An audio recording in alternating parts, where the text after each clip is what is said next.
If a friend of yours were to bake you a cake, let's call him Alex Markham, followed perfectly to the recipe, and you took a bite and it was bang on, would you notice that Alex hadn't put a cherry on top of it? Or made a funky pattern? Probably not. You might have done if it was a competition for the best looking cake, but really, the important thing is what it tasted like.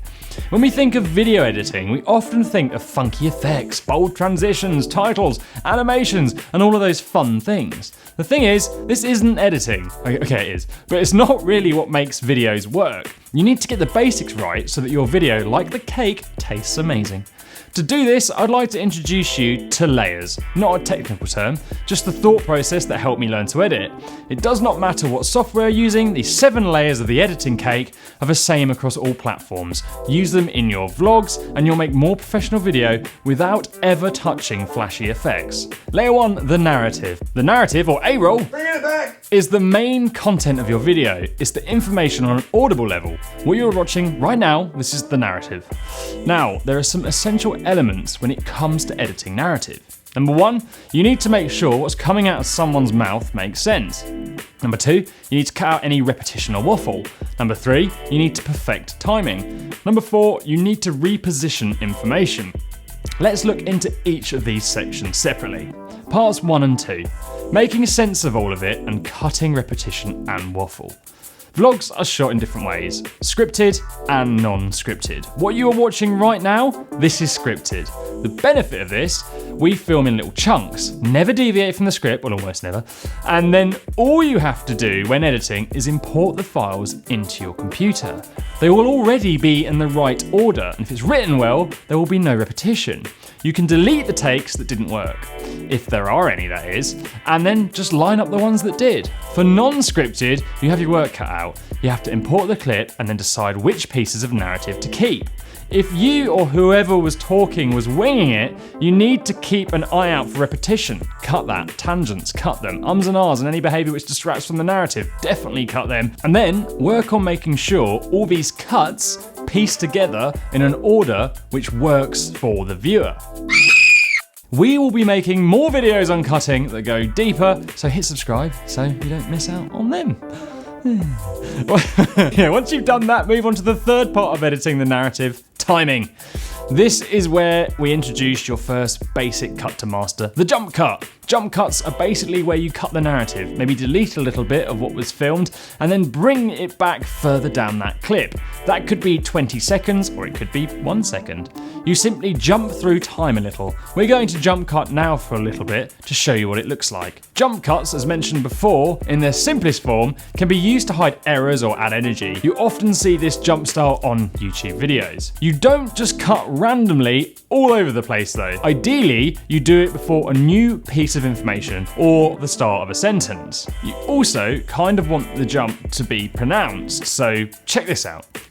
If I sit here, super still right now, and we add a jump cut to this clip right here, you probably won't notice much. But if we move about more or get more animated so that the jump cut shows there has been a cut, then you'll probably notice it works. The idea isn't to hide your cuts, it's to nail the style. You want to embrace them. The second way to do a jump cut is like how we do it on this channel a lot. There is an actual jump in the camera, and by that we mean this. When filming, the jumps are planned and come closer like this. Then at new information or the start of a sentence, we pull further away. See, just did it. For our own channel, we tend to use these when we make a mistake presenting, and then zoom in on the camera, go back to the natural edit point in the script and start again. That's the fastest way to shoot a lot of content when you're batch producing. You can create this same effect in the edit by zooming in, but you will lose some quality in the video, so it's not advised. I say never go more than 25% extra in if you're going to do it, unless you're shooting in 4K. The important thing when cutting is timing. What you don't want is to get to the end of someone's narrative like this, and then have a little gap at the start and the finish of each clip that you piece together. In your editing software, you should hopefully see these wobbly lines known as waveforms. You want to cut your clip right at the start of the waveform. Get as tight as you can without cutting off the beginning or end of a word. That way you keep the tempo flowing and your presenter will appear more confident. What a great time to mess up. Here's a little secret.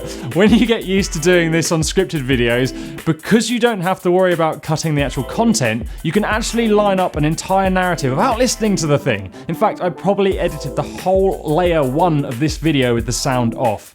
That's why we always advise to beginners, small creators or businesses, write scripts. The time savings at this stage are massive.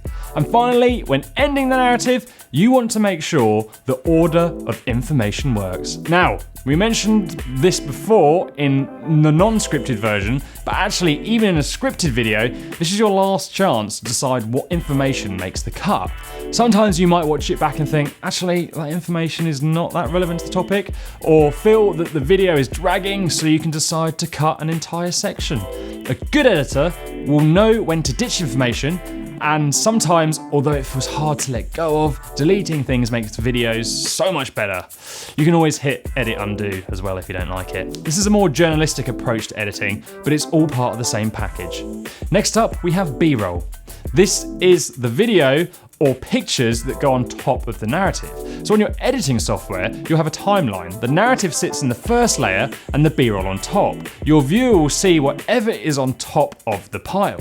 Mastering the basics of B-roll means different things depending on the style of video. It might mean adding footage that has been specifically shot for the vlog to help tell a story.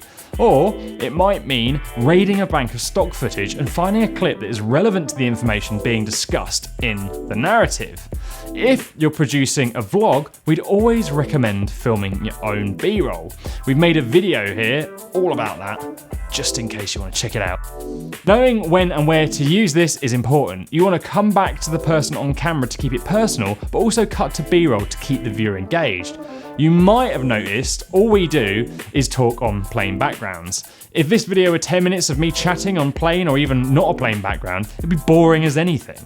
Layer 3 is text. Now, if you don't have any footage or imagery to use as B-roll, this is your best option to pull people into your content, and that is by making them engage their brain by reading text. If you're educating, text is key to helping people take in the content. Look, it's impossible not to read this. We'd advise always using the same fonts across your videos to build up a consistent brand look. You can rebrand down the line, but don't do it every video. This can take a long time and your viewers will get used to your style and recognize it.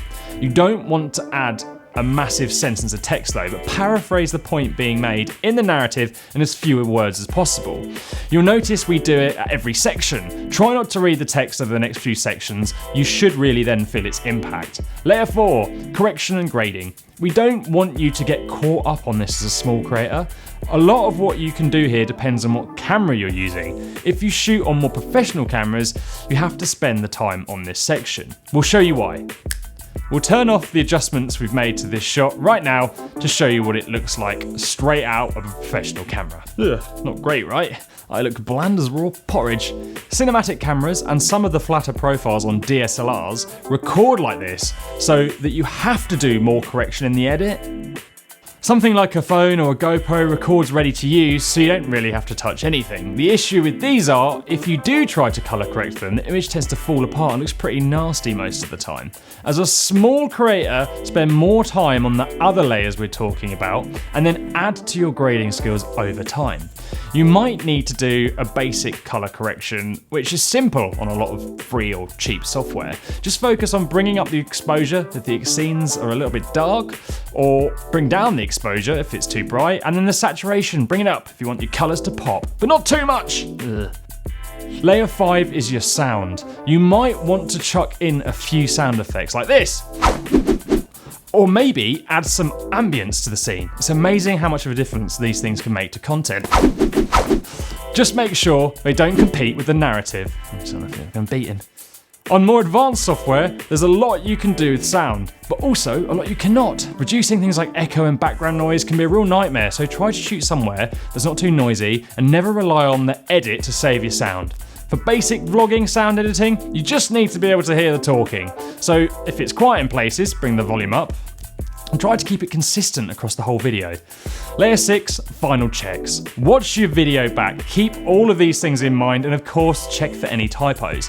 When you edit video, you focus on things your viewer will not. That means it's really easy not to notice spelling mistakes, even if you watch it 20 times. We try to check each other's work here, but as editors, you still end up focusing on the edit, not the actual viewer experience. So a non-editor is helpful to sort of check out your content there. Layer 7, export. There are a million export settings. For YouTube, you want to upload an MP4 file. Some software will not export these. We'd recommend downloading Handbrake. It's free and it will compress and convert to MP4. I'll pop a link below in the description. We try to keep videos around 2 to 4 minutes and below 100 megabytes so the upload isn't too long and they stream nicely. You don't want to be uploading gigabytes of data. It'll take forever. YouTube will compress your videos too, but if you're okay with what you're watching right now, it's technically been compressed 3 times. So don't worry too much, because sometimes compressing sounds kind of scary. These 7 layers of editing are what we believe you should do over and over again until they feel like they come naturally.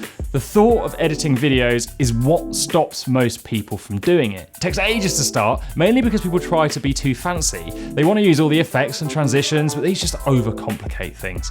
I mean, this whole video has just been edited using the exact template we've spoken about, nothing else.